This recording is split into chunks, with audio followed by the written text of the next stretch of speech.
Okay, the tape is running, and here we go. Day 35. And it's very important day because since yesterday to the day, I learned so powerful, so amazing things. Okay, and I will share with you in a moment. So, you see, to win the lottery, to win the jackpot, um, it's interesting because they say that to be successful, you need to be consistent, and this is no exception. So, um, to win the lottery, you need to keep that high frequency of joy and well-being. Um, and it looks like most of the people they cannot sustain that. Because why? Because people they return to themselves and they concentrate on those negative thoughts. You know, on lack, on pain, on worries, fear, and unsuccessful moments in their lives. Okay, you need to cancel those to win the lottery. You need to be detached. And today I learned that the highest, um, well, I have a PhD in psychology, so more or less I knew that. But some things you learn because you need to pass the exams, but you don't necessarily understand the meaning per se or in depth. And today clicked for me. So the highest form of intelligence is called mega cognition. Okay, and it's funny a little bit because scientists look usually, I mean, uh, in course of history, they look down to monks from Tibet, thinking that they are not very smart. They just meditate, and they are just monks. They meditate there. And lately, they brought some these monks in laboratories, and they measured their brain interaction, and all these tests. And what they discover is that in our frontal lobe, which is based of thoughts and thinking and differ us from most of the animals. Some animals maybe they have, but very, very, very undeveloped.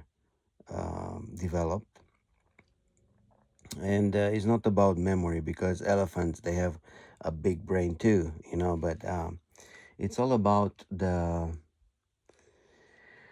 way how neurons interact to themselves with themselves, right? And it's so amazing, so fascinating to me because everything it's based on electrical impulses. And basically I mean, if you think is nothing but energy, it's just how the electrons are moving around the subatomic world.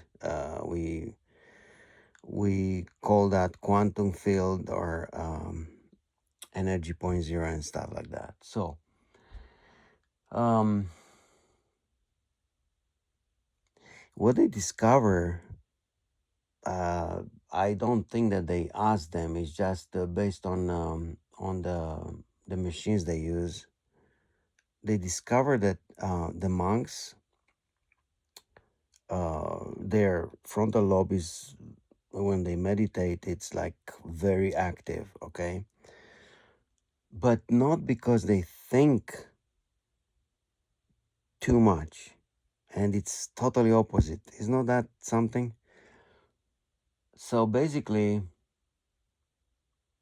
what these monks are doing is when thoughts, and by the way, it's well known that we as humans we pass through the day having like over 60,000 thoughts, and um,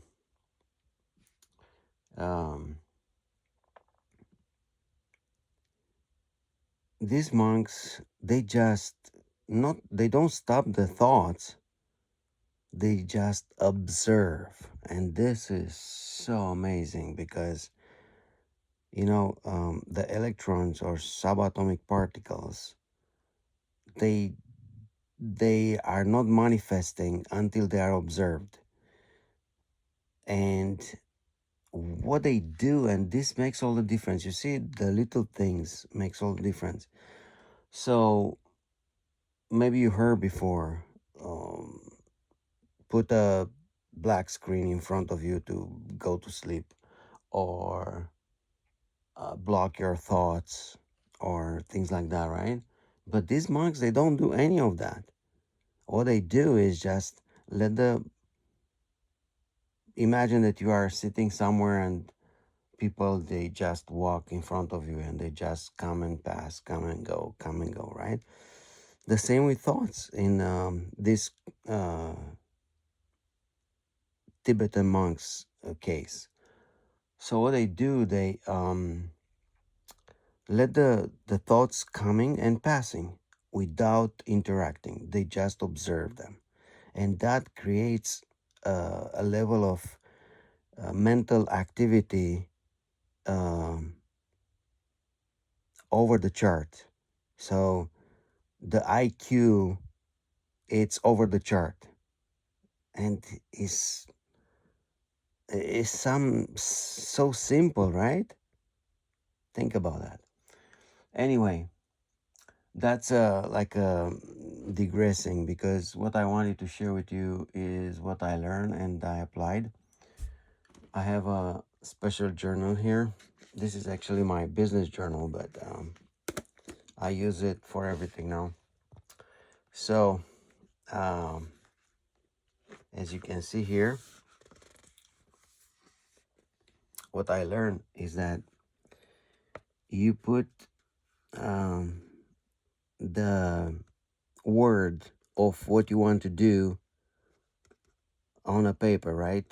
In my case, our case here, it's L from lottery, right?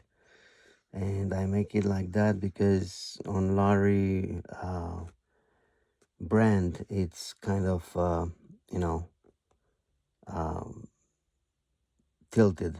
So, and then you draw a circle around it, and then the other one, and this represents the electrons, all right? And we observe this, and the energy creates a vortex there. Very interesting, right? And then you write the goal here, and then what you feel about it, all right? So what I wrote is, I am a jackpot lottery winner, right? And then my feelings about it: exuberance, joy, happiness, confidence, powerful, livingness, grateful, healthy. All right. I could add like abundance or wealth or something like that. But, I wrote what crossed my mind at the moment. Okay. And then on the next page, um, I watch another video, and in this video, it was a dude from Italy, and with his accent, and he said, "You have to write down a letter." Well, I forgot to put a name of the letter, but doesn't matter. The letter is this, okay? It's like that. You write it and you sign it, and this is what I wrote: I, Mihai, I commit to achieve the goal of winning the lottery jackpot.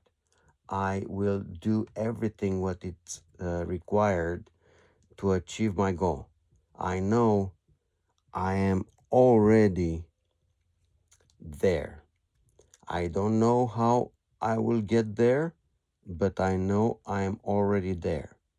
I am a lottery jackpot winner. I feel freedom. I feel joy and love every day.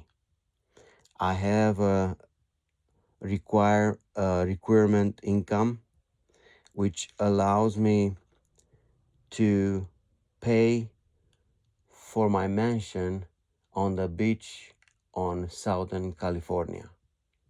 I sign it. Mihai. See that? All right. So this is what I wrote, and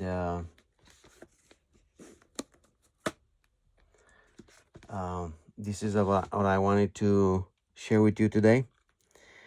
I hope you learned something, and let's get that money. All right. For me, is just the experiment. I will get the money, and of course, I buy the house on Southern California, but it's just an investment because as soon as I reach 10 times more than I invest the money and so on, work the money, uh, 10 times more than I won, I will give it away, everything away to charity. All right. And probably I will retire to a monastery or, uh, you know, um, shelter to help other people. Or, I don't know, offer my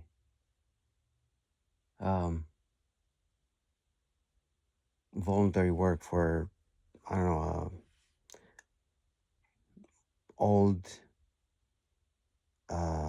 center for, I mean, a center for old people, or uh,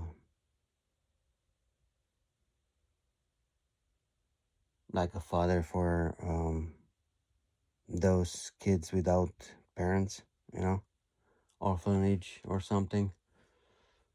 Because, oh, this is another thing I learned today. You heard that it's in Bible too, but I don't know, it doesn't click if you don't hear in the right way, right? So I learned today that, well, I knew it, but today clicked it in a different way in my mind.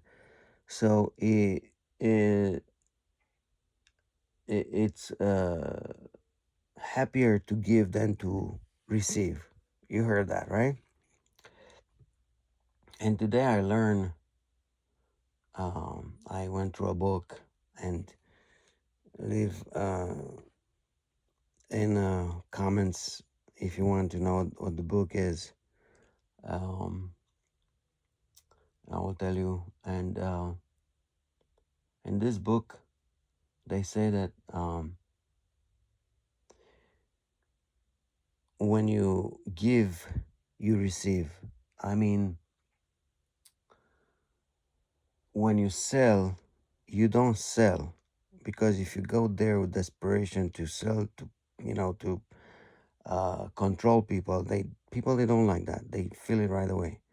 So you go there to serve them, to help them, to be an aid and solve their problems. If you do that, then you accomplish your goal, and people will open up. So you go there and learn about themselves. And it's an example with a guy who was student, and he sold books for paying his tuitions and stuff. And he went to this farmer, right? And this farmer attended his hogs and uh, the pigs, basically. And the farmer says, no, I don't read books, man, go away. And then the student just uh, because he didn't had anything to lose, he pick up a piece of a shingler and scratched the back of a pig, and he turned to leave, and the farmer said, Come back. I will buy your books because you know how to scratch a pig on the back. So it's mind-boggling, right? But hey, if you find a way to get closer to the people, know the customer, all right, this is how you do it. And in our case, you find a way to get closer to subconscious because that guy controls everything, and this is how you manifest the jackpot. Make sense? All right, see you tomorrow. Bye.